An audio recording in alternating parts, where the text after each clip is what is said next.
Okay, and this is Tanya back with deliverable 2.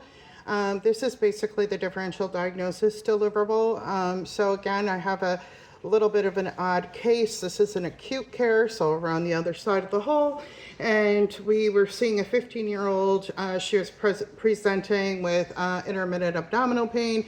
She had this pain for 3 weeks. And of course, at 15, there's a multitude of concerns. We've got gastrointestinal, genitourinary, gynecological, and even psychosocial causes, because she was also kind of isolating herself here and there during these intermittent periods of abdominal pain. So very challenging with an adolescent, a female adolescent at 15. And the symptoms were also rather non-specific. So we went through all of the diagnostics.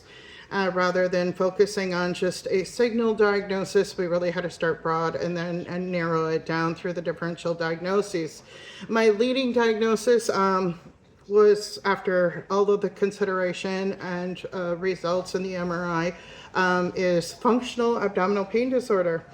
The patient's symptoms met several characteristics that we see with adolescents with gastrointestinal disorders. So she had the chronic intermittent pain, but she had a normal physical examination. There were no alarming symptoms like McBurney's test or anything that indicated appendicitis.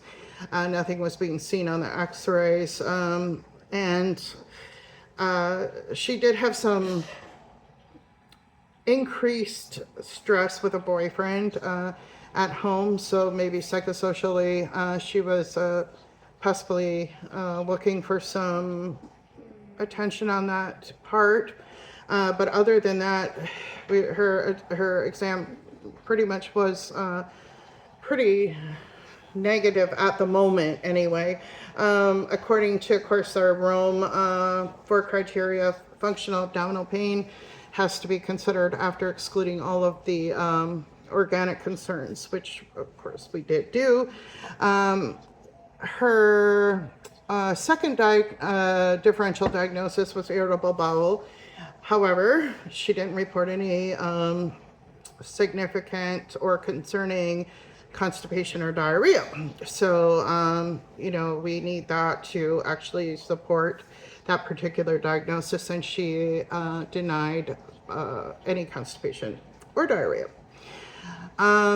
We also looked at appendicitis, and of course, looked for rebound tenderness to the right lower quadrant, and there was none there. Imaging didn't show anything abnormal except some bowel, fecal matter in the intestine, but some gas in the intestine, but nothing else that we could find through imaging.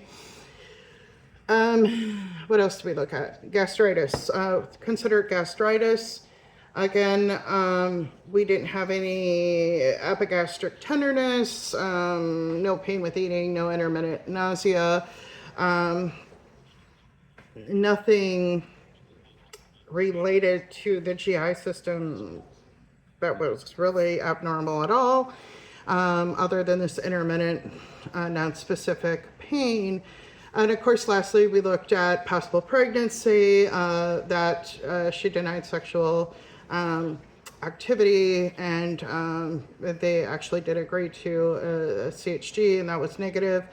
The urinary tract looked fine. There was nothing in the pap or urine sample at all. And of course, she also denied any urinary or menstrual symptoms as well. So we had to exclude those possibilities as well.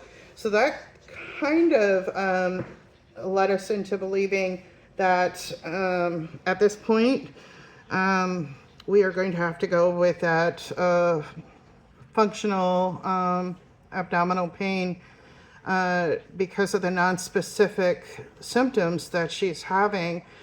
She is going to follow up with us in a few weeks. So in 3 weeks, she will come back just to see if anything has changed.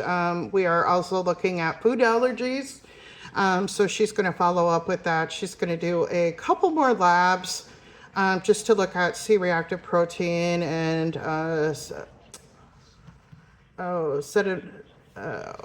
the other one? C-reactive protein, ESP. I can't figure it. Looking at inflammatory markers. And also we will see if there's anything else that she journals. She's going to journal her symptoms for us over the next few weeks as well. And Mom is also going to help us out there too. And then we will take it from there once we can possibly rule out anything else that might be organic, and see what we conclude. So another rather difficult case this week, where we've had a parent bring in a child with very non-specific complaints.